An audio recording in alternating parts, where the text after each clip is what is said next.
Hello, listeners, and welcome back to the Digestible Podcast, where we give you all the health and wellness information you need in an amount of time that your busy day can handle. And we make it easily digestible. I'm Stacy, and I'm here with my sister Melissa. And Missy, who is our guest today? Our guest is Jessica-Aster Earth, and we love interviewing her, and we can't wait to share with you her background because it's a beautiful story and an impressive background. And because we're so impressed with her products and because she's so lovely, she's offering our listeners a coupon code. But guess what, listeners? You have to listen all the way to the end, and we will give you a discount code that you can use on her website that I've actually tested out, and it works great. Yeah. So tell us about Jessica. Okay, so Jessica Allen is a botanical chemist, as she says, a certified plant nerd, a crunchy mama and business owner who is doing the best she can to share clean, healthy products and knowledge. She holds a Bachelor of Science in Conservation Biology and Ecological Sustainability with a focus in genetics and chemistry from Arizona State University. She worked for 5 years at the Desert Botanical Garden performing genetic research on rare and endemic plant populations of the desert Southwest. She currently resides in beautiful rural Virginia with her 3 sweet children and her loving husband. She is also the founder of a nonprofit that gives personal care items to fellow humans in need. And she is such an amazing human herself that will come through in the interview. You'll get to hear and get to meet her and enjoy the episode. Hi, Jessica. Welcome to the podcast. Hi, Stacy. Hi, Melissa. Thanks for having me. We're really excited to have you here. So let's start off with, tell us about your background and how you got here. How is it that you are making natural skin care products and household cleaning products? Sure. So, oh gosh, life is such a journey, right? We never start out thinking that we're going to end up where we do. I went to school for conservation biology and ecological sustainability with a focus in genetics and chemistry. So I graduated, took a very low-paying job as a paid intern. It was the least I had made. I waited tables to get through college. So it was like a pay cut. I went to making like a third of what I did. Wow. Graduated college.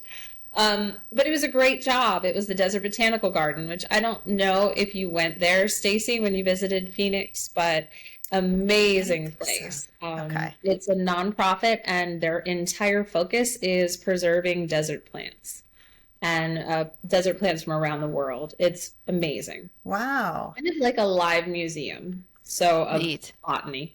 I got a job working in their research department. And initially I was just categorizing herbarium specimens, which are like pressed plants. And we were digitizing that and putting it up online so that you could look for a certain plant from a certain area and find information about it. And it was historical as well. So I started there, and then the gentleman that hired me there was like, wow, you're interested in genetics? How about you come and do some stuff in my lab and just like little side projects? And so I started doing that, and then eventually worked my way up to managing their complete genetics laboratory. We had volunteers and employees, and I was like running different projects. I've been published, which is like a big deal in the science world, right? Yes. And then motherhood called.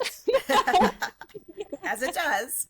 And continues to, as my daughter needed me to bring her Chromebook this morning after dropping her off. I'm like, this is a continuation of calling. Yes. Yeah, it doesn't stop ever.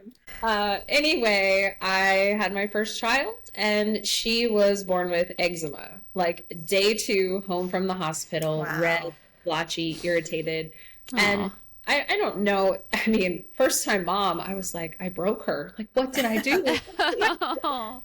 I had no idea what it really was, and they don't really tell you. It's not like there's an instruction manual, right? I'm like, I don't know. So I just started digging and digging into, okay, what are the causes? What is this? Scientific mind.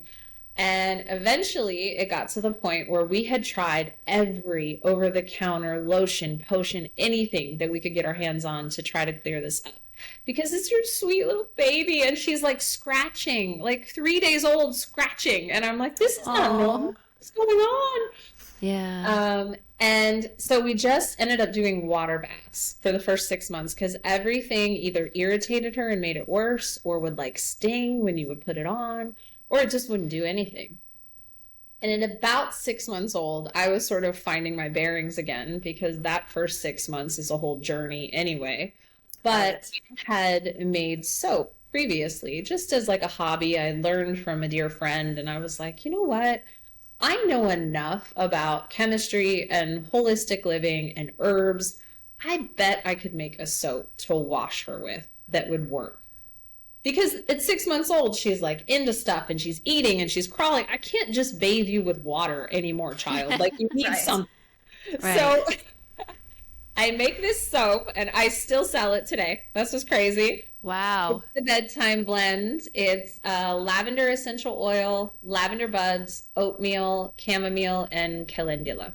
That's it. And then the base of it is all plant oils. So we do 5 plant oils in our soap blend: coconut oil, olive oil, avocado, grapeseed, and sunflower. And that's it. It's like super simple, because one thing you learn with any type of allergy is that the smaller the ingredients list is, the easier it is to recognize what the triggers are. Right. So I really just knew like, okay, she's good with these things. I'm going to put it in a soap and see what happens. Right. Now, what makes it a soap? It's a reaction called saponification. I know. And I'll get a little nerdy here. That's okay. We love I asked the question.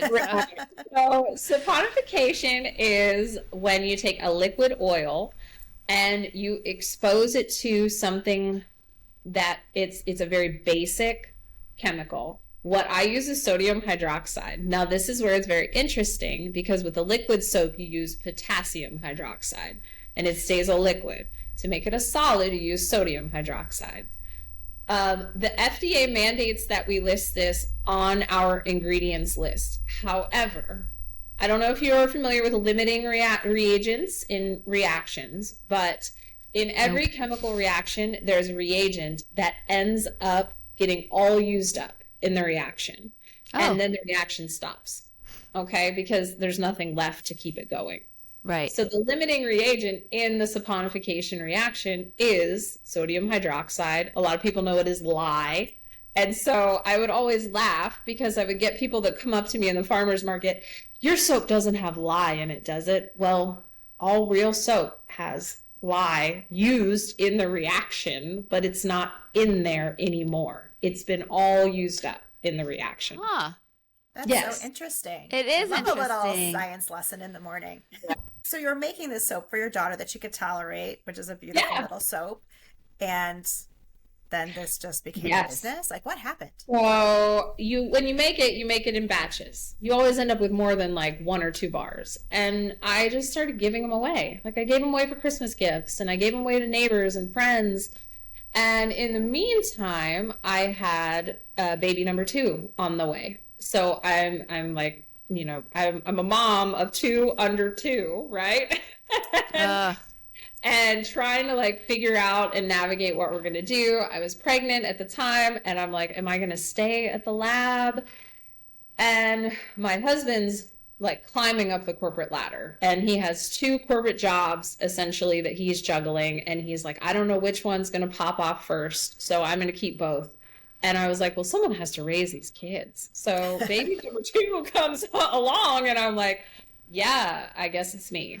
Yeah. So I leave the lab job, and I just start like making soap more and more because more people are asking. I'd gifted it to them, or the neighbor was like, hey, this cleared up. I had this like psoriasis going on, and your soap worked. Like, can I get another bar? Well, sure. And after about 6 months of being a stay-at-home mom of 2 children that are beautiful, bright star seeds, but also like, oh my gosh, I can't read The Very Hungry Caterpillar any more times. I need something a little more mentally. Stimulation, please. Yes. Yes. Mental stimulation. Been there. I was like, I could do this. Like, I could make this a business. I could do this. So it really started with just 10 different blends of soap. That was what Aster Earth was.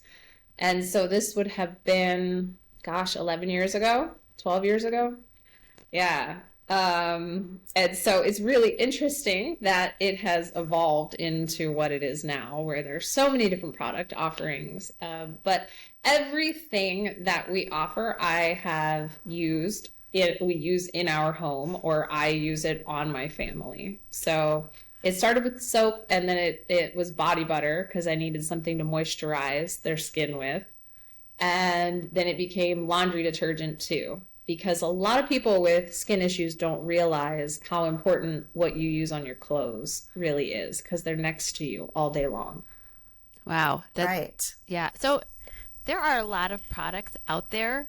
You can go into you can go into a drugstore, you can go into a grocery store, you can, what makes your products different and worth seeking out and better? Like what are the dangers of what we find in the store typically?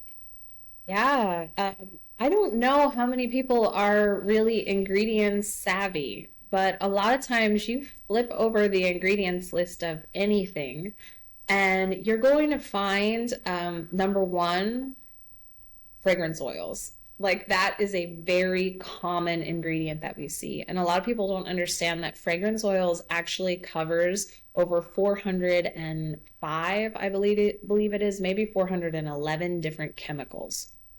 So they can just say, hey, it's a fragrance oil, and they can sneak that chemical into your product. We only use essential oils. We don't do any synthetic fragrances, no synthetic dyes, like nothing weird, because honestly, it's just intended to be very hypoallergenic. But truly, and you'll hear this a lot in crunchy circles, Mother Nature has a solution for everything. We just have to listen. Absolutely. And we've gotten so far removed from that. So, about 5 years into my business, I had this epiphany where I was like, having worked in labs, I'm thinking biohazard is one of the most expensive services that a company can pay for. It is really pricey to get someone to come and take away a chemical that you can't use. Now, let's magnify this into a big company that has gallons and gallons, 50-gallon drums of biohazard they have to get rid of. Well, what if, and this is what happened with petroleum jelly products, petrolatum. Petrolatum is a byproduct of the petroleum industry. And they have all this stuff. They don't know what to do with it. They're like, so they put it into a product and they sell it to you as, hey, this will seal your skin. This will heal your skin. It is biohazard waste that's going into your product, and you're putting it on your largest and most absorbent organ in your body. So what you're saying is that what the chemical industry or the regulatory body that regulates the chemical industry identifies certain things as biohazards, but they're allowed to make them into products that we put on our skin? Yes, because they'll send them through a few little processes and say, hey, look, it's okay. It's changed just a little bit, and it's okay for you to put it on at this reduced percentage. As long as we have this amount of percentage, it's safe. So there's so much that isn't regulated in the skincare industry. And literally, you're gambling, right? And we're seeing these increases. I just read a study about breast cancer. And they took very healthy women who did not have any occurrence of breast cancer. And what they did was removed all of the fragrance oils from what they were using in their daily regimen. Because the average woman uses 17 different products a day. 17 different beauty products a day, which I found to be a pretty high statistic. I was like, wow. But that doesn't surprise me at all. It doesn't surprise me either. Yeah. If you count everything you use from the moment you get in the shower to the moment you go to bed. Yeah. Seriously, right? And that includes toothpaste, deodorant, all of those things. Hair so stuff. that's 17 different times a day that you could be exposing yourself to carcinogens. And we don't even realize it. So these ladies, completely healthy women, they remove it. And then they take, after, I think it was 30 days, they took another sample of their breast tissue. They'd taken one before and after. And they actually found a reduction in the amount of activity that could be precancerous within these women, within their cells. Wow. So, you know, you can't say, in science it's a big thing, we don't say proves, we don't say, you know, it's very much supporting findings. Right. Yeah. Mm-hmm. So Jessica, I don't know if you know, but I'm a breast cancer survivor, 13 years. I'm gonna knock on some wood. Okay, I didn't know So that. and at the time, 13 years ago, I don't think people were talking as much about all the natural things, but I had already been natural leaning since I was a child. So once that happened, everyone's like, well, you can't wear regular deodorant. And I was like, okay, but there weren't really good natural deodorants. So I actually make my own deodorant, and I have for 13 years, and it's awesome. Maybe I should give you the recipe so you can sell it. Well, I would be interested to know. I wonder if the ingredients are similar, but obviously no aluminum, right? Of course, yes. Yes. Just made And in my probably kitchen. I just make it in little jars. A couple of years ago, I tried to change the deodorant I used because I was using Dove. And I had been for years, and it was very effective for odor and all of that great stuff. And I was like, no. And I tried the salt thing. Yeah.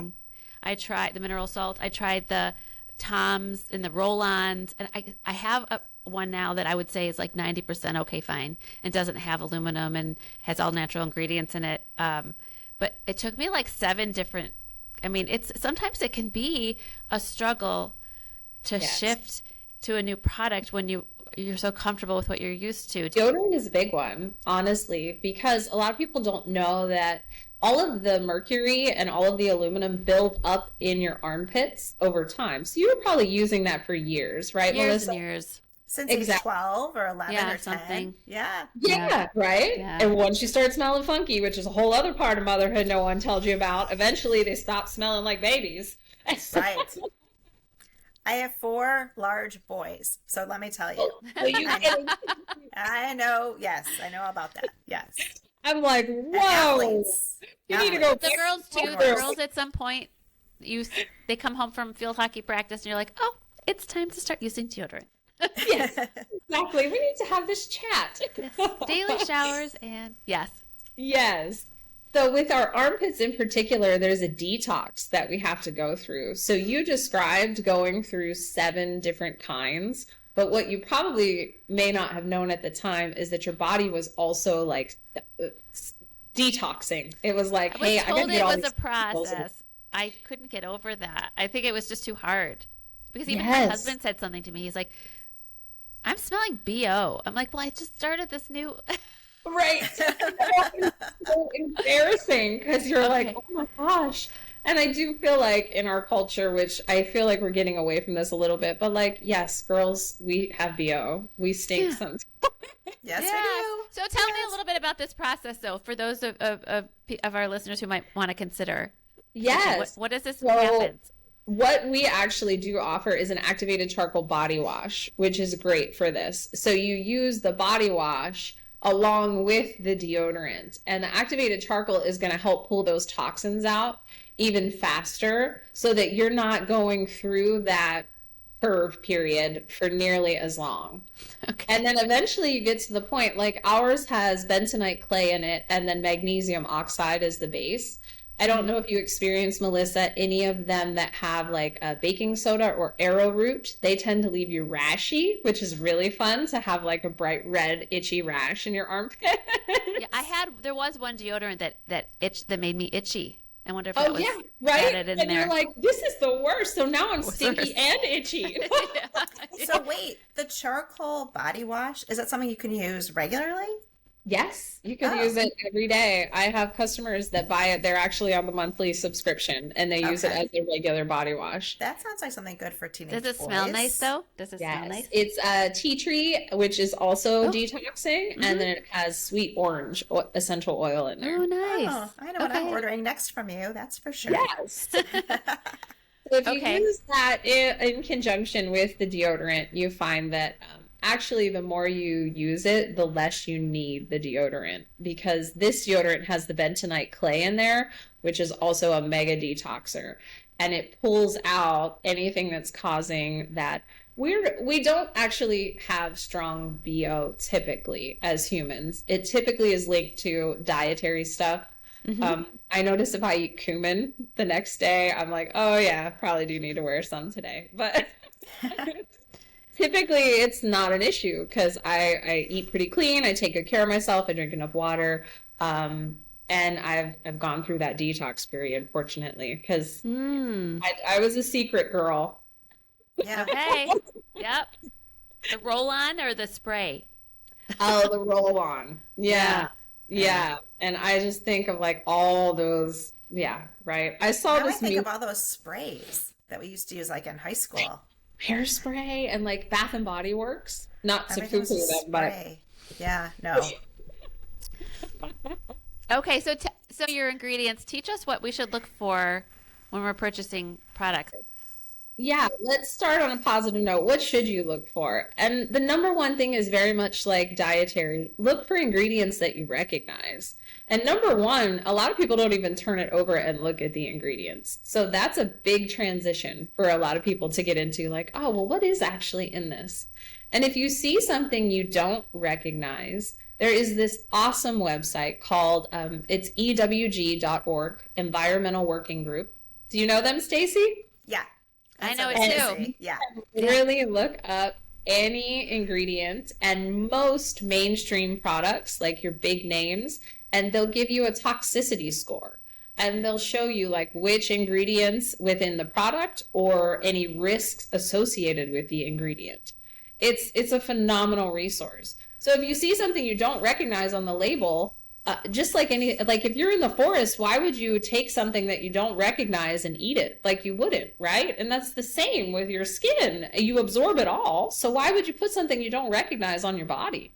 Right. That's a very good point. Natural companies are really proud of our ingredients. We are so proud of them, to the point where, yes, we're going to put the INCI, which is the FDA mandated verbiage, on our ingredients. And then in parentheses, we're going to tell you what it really is. Like Olea Europa oil is actually olive oil, right? Like we're so proud to tell you what's actually on the ingredients list, or more importantly, what isn't in the ingredients, right? So like when I go to the store, and obviously I'm probably a little more natural than my kids are because they're, they have their own opinions and their own, wallets and whatever. But we always look for things that are like sulfate free, and so there's no like the sodium lauryl sulfate and things like that I think some people are kind of aware of. What are some of like the big names to watch out for? Yes, so the sodium lauryl sulfate, that is it is a foaming agent. It makes things sudsy. There are alternatives that are derived from coconut husks, which is very interesting, right? Yeah. And those are actually what a lot of more natural companies they'll veer towards those. Like that's what I use in my shampoo bar. It's called cocoa isothianate. And it's this fancy word for just like a foaming agent derived from a coconut husk. SLS is, and that is actually known to be one of the top allergens. So certainly worth avoiding. Phthalates are a big one. Sulfates are a big one. And really it's just because we've realized that these chemicals can cause a lot of health issues down the road. A lot of this stuff is new. We don't really know what it looks like if you've been exposed to it for a lifetime. I mean, we aren't that far removed from when soap was like made from grandma's bacon grease underneath of the sink. Like really, in the big scale of time. And now we have. I did not know that was a thing. That sounds gross. It does sound gross, right? But like in the early 1900s, in the 1800s, that's what they did. And they made, remember the sodium hydroxide?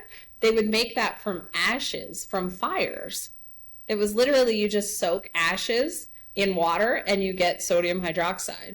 Obviously, it wasn't as clean of a chemical reaction because they didn't know the concentration of the lye, or they didn't quite know the concentration of like fats, the lipids in the bacon grease. But I'm pretty sure there were some grandmas out there that had it down pat, you know? Sure. Wow. Yeah. It's funny how like they just knew how to use everything that they Right. had. Yeah. And turn it into things. I had a shampoo bar once, a shampoo, and it gets gunky and gross and like slippery. How do you how do you put it in your shower so it doesn't get like... Right. So I have, and I love these. They're little bamboo soap saver bags. So it's like a little bamboo pouch like this, and you can put it down in there. And I just tell them to scrub their head with that, and it lathers right through the bamboo soap saver. Oh, And then they just okay. use it until the soap is gone. And does your Okay. shampoo bar, does it lather? Does it It foam? Does it does. soap? Are people going to feel okay replacing their shampoo with it? Absolutely. Lather is totally psychological, by the way. We don't need it to be clean. The lather Right, part. but it is. It's like ingrained in Well, us. Right? To me, if my shampoo's not lathering, I'm like, oh no, my hair Nothing's is. happening. It's not working. Yeah. So I feed into that completely in our formulation. I'm like, yes, it lathers very well. So what I Okay. found was interesting on your website is you have like women's feminine care. So Yes. which if you go see your OBGYN, they're going to say you need to just go get some Refresh or some Vagisil or Summer's Eve or whatever those products are. And if you look at those ingredients, they're terrible. And you're like, you want me to put this where? And so you have a soap that's like pH balanced for women's private parts. And I think you have one for men's private parts too. Yes. Yes, because it's important. I mean, we don't have to get into the mechanics of that, but Yeah. it is important that both people are using it, right? Yes. Yes. Well, Those areas how, need to be clean. how is it different than like just another, like a bar of soap that or other soap that you Sure. manufacture? So, our yoni, our vaginal area, wants to stay slightly acidic. It wants to be acidic. And the reason is because that deters any type of funky yeast or bacterial growth. A healthy yoni is slightly acidic. And typically, if you're having any issues, it's because your acid balance is off. So this bar of soap is formulated with a slightly higher acidity level. That's all it is. And we use actually citric acid to achieve that. Huh. And Yeah. I've never heard that word used to describe a lady part. Ah! The yoni, yes. The yoni. Where is that from? Does that come from like a certain... Oh, I believe that is rooted in Indian culture, India. Yeah. Oh, Yeah. Yes. Yes. Like any of your Kama Sutras and stuff like that, that's like the term that they refer So to. I think for women who are like perimenopausal, menopausal, and probably even like postpartum, they, have such an imbalance in everything that's going on. So it's good to have a natural product that I love that. is safe down there. Because I remember when people started to say, don't use douches and washes. It's going to throw off your balance. It's going to, you need healthy bacteria in there to keep everything nice and balanced. Yeah. So it sounds like this is what the soap does. It actually maintains the balance versus like washing Does. everything out. Okay. Yeah. Yes, so we start with the acidity level, but I'm not just going to stop there. Like I'm at the point, I've been making soap for so long that if I drop a new soap bar, like the Glow Bar, Stacy, that you can't, Our favorite. We'll talk about that next. Oh, good. What's the name? if I drop a new soap bar, it has so many good ingredients in it. So this has the acidity level, but we also use chia seeds in there. Are you like, if you've ever made chia seeds wet, they have like a little bit of viscosity to them, right? Yeah. And so that helps a lot too, because sometimes when your acid balance is off, things are dry or they're uncomfortable, or perimenopausal or menopausal. That's a big thing as well. There's calendula, which is so soothing. There is the chamomile in there, again, for the soothing effect. There's something called slippery elm, which is just really good at telling your skin to create like the surface oils that protect your skin barrier. It's so funny because we use that for like sore throats and digestive upset because it like Right? helps like coat and Slippery soothe. elm. Yeah. Yes. And if you think about it, it's mucosa, right? They're Yeah. all mucus barriers. And so just supporting that and keeping it healthy. I've heard, like, to further your point, Melissa, your vagina is a self-cleaning oven. Like, we don't have to do much. But if it's out of whack, then how do we support it? And the answer is not to put a chemical-filled douche up there. No. Right. Yeah. Right. For And sure. like diet can help, but like if you really need something like right away to like, calm things down immediately, sounds like your wash is a Especially when really your good hormones are option. out of balance. That has nothing to, like, you have Oh, no way right. of, yeah, That's right. controlling Hormones that. and diet Yeah. and. Okay, let's talk about your glow bar, which we love, and I gift it to everybody. Missy, I'll make sure I get you one. It's our favorite. So it's your facial cleansing bar with all these great anti-aging essential oils in it, and it's so it gets so foamy. Isn't It's it great? amazing. Yes. So we have the arnica in there, which alleviates redness or inflammation. We have turmeric in there, which lightens and brightens the complexion. Marshmallow root, which softens the skin, makes it more supple, and it also encourages collagen production. We have, you're mentioning the essential oils. So it's a blend of frankincense, lemon, and jasmine essential oil. And the aroma itself is it's just unlike anything, right, Stacey? Like people love it. I love it. It's wild. Yeah. And it is one of these bars of soap that's very hydrating. So a lot of people say, like, oh, I don't like soap on my face. I don't want to strip those natural oils.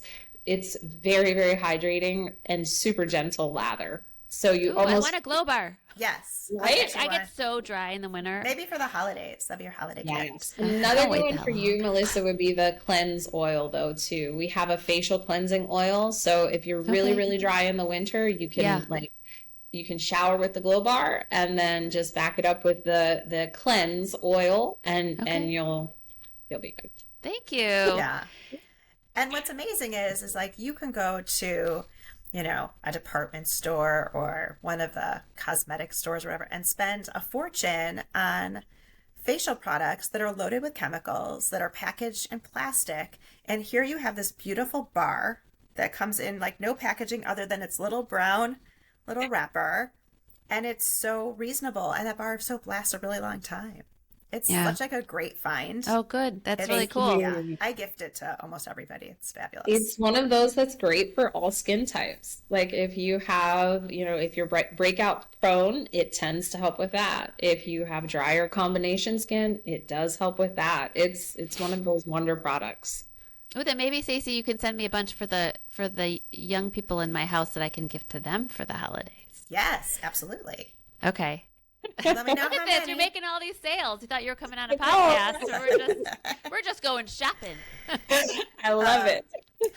And let's really quick talk about your magic lotion, which is one of my favorite products as well, because it is a blend of magnesium and arnica, which I don't know people are so into taking magnesium orally, but I don't think they realize like you can put it on your body too, and it works wonders.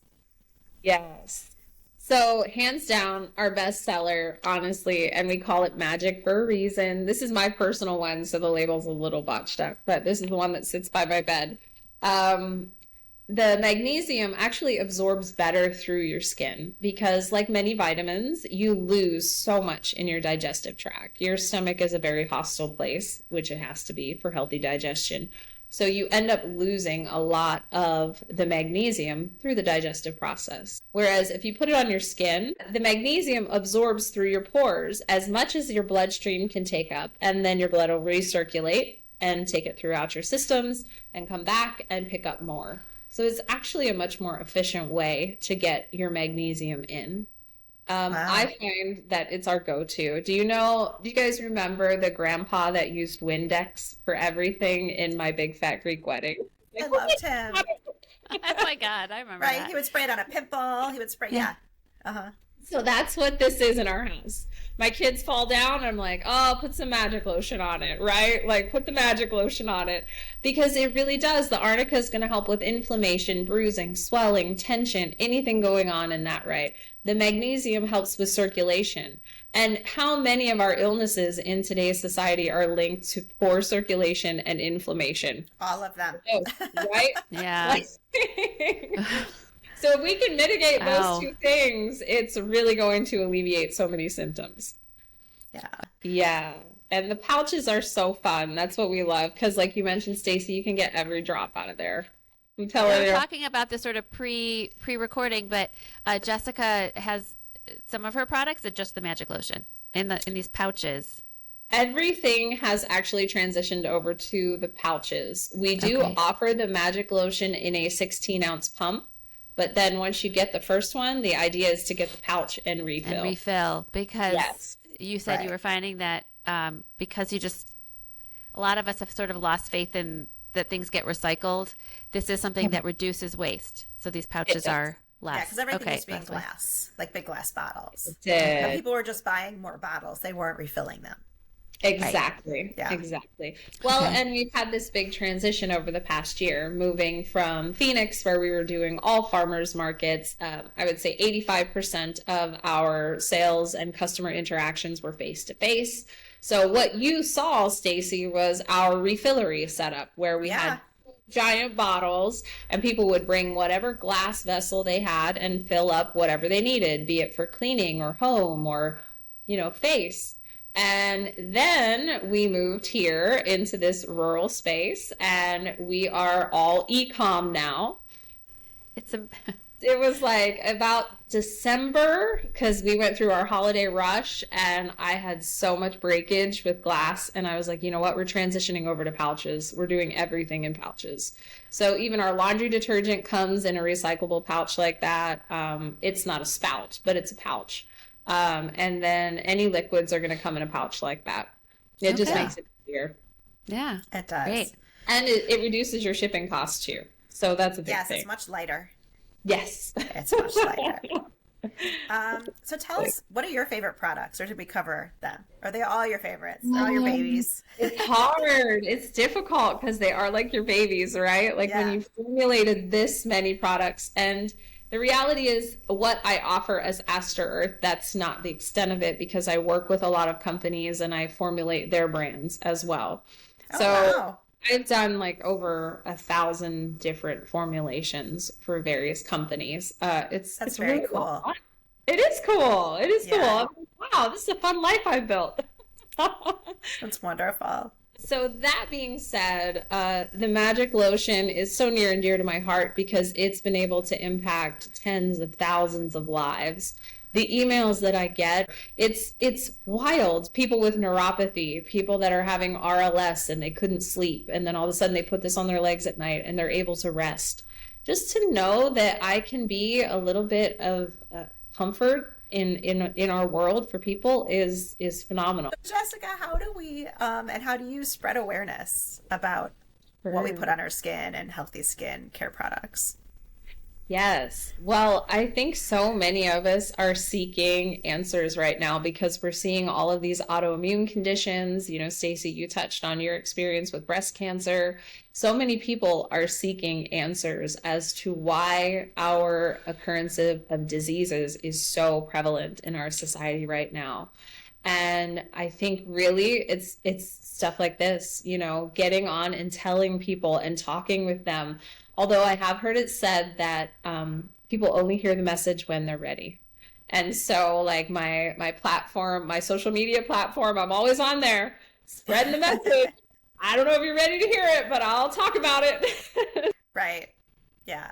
I mean, I think sometimes it takes something, right? Like after I had cancer, I'm like, okay, I'm taking out every toxin in my household and everything that we use to the best of my ability, right? It's not an absolute, but like, what are the changes I can make? And so, right. Yeah. I guess that's how people find you when they're ready. They do. However, I do want to stress because I feel like it's really easy to get into this teetotaler mentality. Like, That's it. No more plastics, no more toxins, no more, no more, no more. And all of a sudden you find yourself inundated because you've decided to go down this journey that now feels like it's way too much. It's very overwhelming. So the best thing is to just start small. Like, look at the stuff that you use the most and start there, because that's going to lessen your exposure to toxins the most, obviously, right? Okay. Jessica, we ask all of our guests these last two questions. The first one is, if you could give our listeners one takeaway or a recommended to do after today's podcast, what would it be?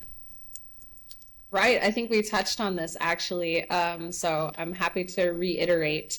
I think the biggest thing to do is to sit down and look at what you're using most. So much of our day is we're kind of mindlessly going through the motions. So part of this is also mindfulness, a mindfulness exercise where you're like, okay, so I brush my teeth twice a day. What am I using? What am I putting directly in my mouth twice a day? I put on deodorant once a day, every single day, sometimes twice if it's natural and it doesn't work very so what's in there? And you just kind of dig into it a little bit. Start digging into your ingredients list. If you're an everyday hair washer, what does that look like? What's in your shampoo? If you're putting a lotion on your face because you feel like it makes your skin look good and you put it on morning and evening, what is in there? So I think the biggest thing is to start asking these questions about what is in what I'm using, but also go step by step and don't think that anybody is perfect at this journey, because you will make yourself crazy if you try to do it all at once. Okay, so here at the Digestible Podcast, we like to say, don't panic, just pivot. Is there a pivot or small change you've made in your life that you're proud of and would like to share? Actually, we have a really big pivot happening. Aster Earth. So as I shared, we were a big farmers market. That was our big thing. We were in every major farmers market in the Southwest. It was a pretty big achievement. And in doing that, our product offerings were so diverse and so great. And now we have realized, okay, wait, we are pivoting because we're e-com. And if people are finding me online, odds are you are already there because you are looking for magic lotion. No, just kidding. So we are currently in the process of narrowing down our offerings all the time. So what we're going to be offering for sure are our top 5 bestsellers. And then we do something called the AE exclusive box. It's our subscription box. Okay. And so if you want to always have access to all the Aster Earth goods and our hundreds of formulations that we have created in our existence, if you do this monthly subscription box, you will always have them coming with no thought to your house. So this has been our pivot, is to simplify. And I think that there is a big call within the collective. That's like what I say with my group of friends, that we release what no longer serves us to make space for what is coming in. I like that. I think we have to remember that. Yeah. That's a good one. That's a good one. Oh my gosh, Jessica, this has been so much fun. It really was. I'm like, an hour went by so fast. It went by so fast. I feel like I learned so much. I'm so excited to learn Really? more and to dig. Oh, yeah. Thank you for listening to the Digestible Podcast with today's guest, Jessica of Aster Earth. Since you listened to the end, you get the reward, a coupon code. Go to her website at asterearth.com and use the coupon code AELOVE24. That's all caps, AELOVE 24, and get 20% off your first order. I've already ordered glow bars for myself and for gifts for the holidays. We look forward to hearing from you, so please send us emails with questions or comments at info@digestiblestrategies.com, and please share us with others. It's the best compliment you can give us. We look forward to hearing from you, and remember, don't panic, just pivot. The content shared on this podcast is for informational and entertainment purposes only. We are not medical professionals, and the views expressed here are not intended to diagnose, treat, or cure any health conditions. Always consult with a qualified healthcare provider before making any health-related decisions.